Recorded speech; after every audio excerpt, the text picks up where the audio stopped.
This particular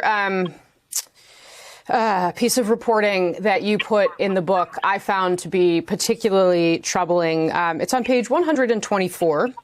And you write that in Facebook's earliest days, when their office was still a glorified loft space, quote, company over country was a mantra that the CEO repeated to his employees. Now, I think I'm obligated to say it's false and it's a mischaracterization of an anecdote.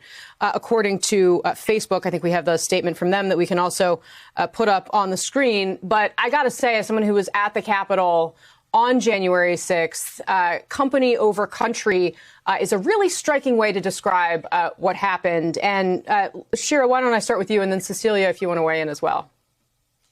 Yeah, I mean, I would note that this was not only in a book by one of Mark Zuckerberg's first speechwriters. It's been confirmed by several employees who were at Facebook in the earliest days of their offices that they heard Mark say company over country. You know, what was interesting is even though he may have stopped saying that publicly and in meetings, people who still work at the company today say that they feel like that's the mood within the company, that they're thinking about Facebook above all else. And I would just add that over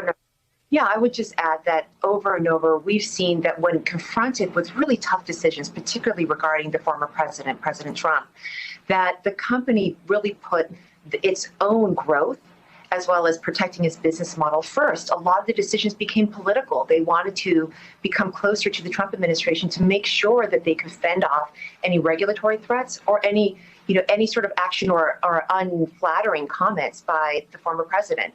And this is another example where internally we had heard from so many employees that they were really upset with what they were seeing publicly and the engagement that the top executives had with the Trump administration, the decisions that they were making where Trump clearly crossed the lines on their own policies when it came to hate speech and speech inciting violence.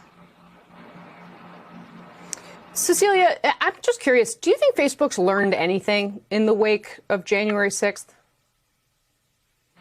Yes, I think Facebook has learned a lot, actually, over the whole Trump administration, and they have actually tried to expand their security team.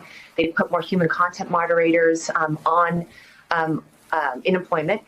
At the same time, this is a company that is really playing whack-a-mole with the scale of content and the scale of content that is harmful and false and oftentimes leading to problems like we saw with the Capitol riots. And they're taking a hammer and playing whack-a-mole with a small hammer compared to how big the problem is. I would also say that in a way, they've been given a huge reprieve. The former president, lost the election. So they have another at least 2.5 more years before Trump decides if he's going to run again, before the president decides to test a lot of these policies again, the former president. Right. And Shira, I mean, in the event that the former president does decide to run again, what is the thinking right now around the ban on the former president and what kind of responsibility Facebook will need to take? I mean, they relied a lot on that oversight board to help them make this decision. Again, have they learned any lessons here to apply in